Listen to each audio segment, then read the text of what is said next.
one of the biggest matches in the sport's history in terms of everything. Ladies and gents, representing Canada, no limits, Devon Larratt. Representing Georgia, Levan Saginashvili. It's on here at King of the Table 4. The wait is over tomorrow night. It's showtime. I'm going to start with Devon Larratt. Devon, it's time, mate. I'm so ready. I'm so ready. A lot of people have doubted me. A lot of people have said I had no chance. He's the bigger man. I think that a lot of things have been upsetting Levan. I think Levan likes to pretend like he's not worried. I think Levan likes to fake. I think he's fake and sick right now, so he already has an excuse. I think he's already tired before we even step to the table. I'm going to bleed him. I'm going to make him quit. That's a foreshadowing for tomorrow night. It's going to be a fantastic day. We're all here. We all think it's our universe, but when Levan and I are at the table, it's my reality. It's my world. I'm going to win. It's just the facts. It's my destiny. Now, Devon, this is obviously not your first rodeo. It is not your first time facing an opponent who's been universally recognized as the very pinnacle of this sport.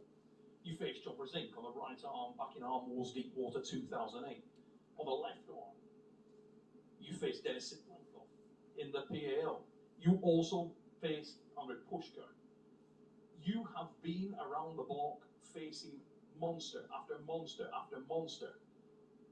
In terms of your legacy, the ultimate head nod in the sport that you chose and committed your life to, how does this match with Levan Saginashvili compare to those former battles that you've known and become legendary for?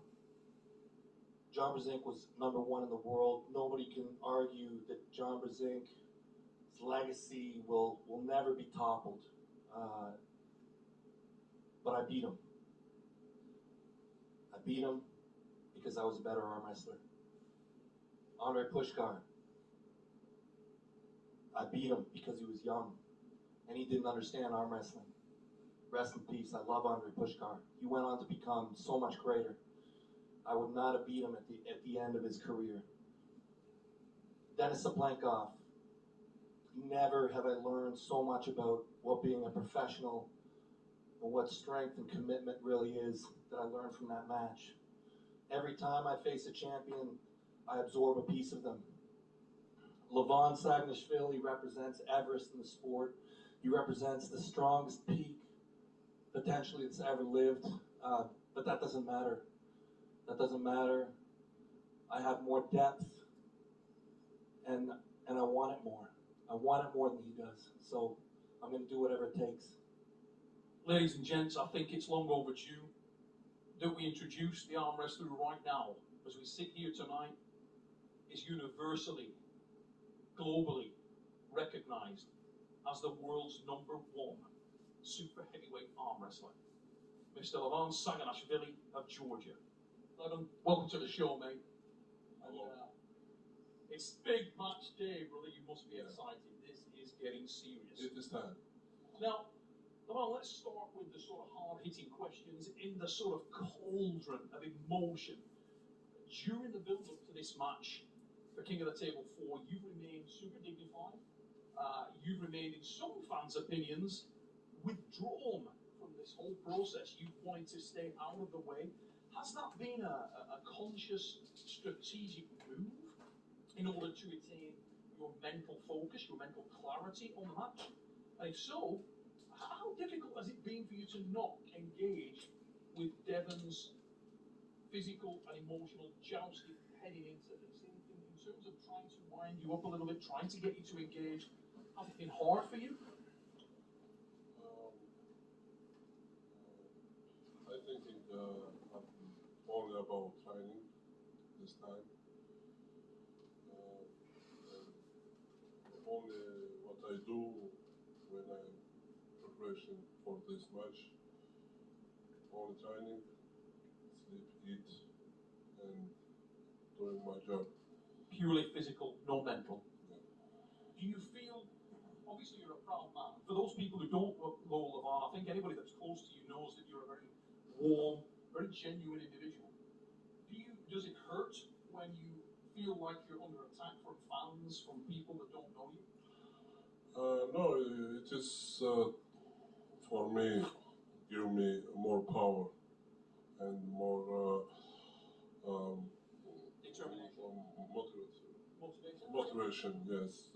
It's for me. It is good because when we started this match, my motivation not very high and not very big level, but why was that, Levan? Why were you not motivated early on? Did you not see Devon as a threat at that time? But when I see how Devon training, how he's seriously doing his job, that trash talk, all give me more motivation, and I think it is, for me, it is good. Yeah. Now, another question that a lot of people have talked to us about is the fact that you were perceived as being this unbelievably powerful entity, super strong within the sport, but not necessarily a technician, not necessarily someone who is versatile, who's well-rounded. Maybe because you've never been really tested to that level. But does the general sort of perception surrounding your physical strength advantages heading into this match inspire confidence in you? Or alternatively, does it create additional pressure in your mind? Last matches, last years, I winning very easy, and I not need that for big technique or I have more power for my opponents, and I winning very easy. I don't know tomorrow. Tomorrow, if you would sort of agree with, or would you endorse the perception that there is going to be a significant gap in physical strength? Do you think you're going to be a much stronger man than Devon tomorrow, or do you feel like small amounts of difference in strength look much bigger in an arm wrestling match? I know I'm stronger, but why are you so small, Levan? You're so strong.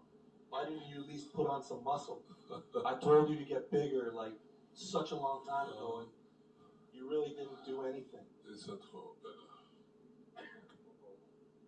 Like, it looks like you just ate a Pizza Hut for the last 2 months. You said you trained. It looks like just a big. It's just soft, Levan. It's not real muscle. What he's saying is maybe there's some vision problems with the age. No, I can feel it. I can feel it. It's So like for those of you who couldn't hear that, Levan's answer, he said maybe you're looking the wrong way, mate. There's some vision problems. He's confident in Maybe that. you are so the old. thing is, you know how they say, like, what weighs more, 1,000 pounds of porridge or 1,000 pounds of steel? It's like, well, I'd still rather be like 300 pounds of steel than 1,000 pounds of porridge. Like, I just basically said you're fat, Levan. That's it. Just said you're fat. I'm fat? Okay. That's it. That's all I really said. So let's. It's at home. You should get a better translator next time too for your contract, Levan. Not just for stuff like this. Levan's saying when you train, only your head gets bigger and your belly. Right. Well, we all know how important the head size is for arm wrestling. We all know that the guy, isn't that right, Corey? Right? Future world champ right there.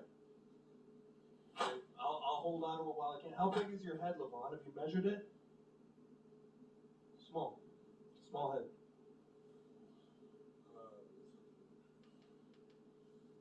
He's saying as you said, it's important. The head size is bigger than yours, so it's props to Really? him. Well, how big? It's like you shouldn't compete with me with the sizes of anything. Really? Really? That's impressive. Jesus. That is very impressive. Levan, I'd love to. We should make another video follow Larry Wheels on OnlyFans. Okay, we'll do a special release on Larry's channel later, and we'll put an end to all the speculation.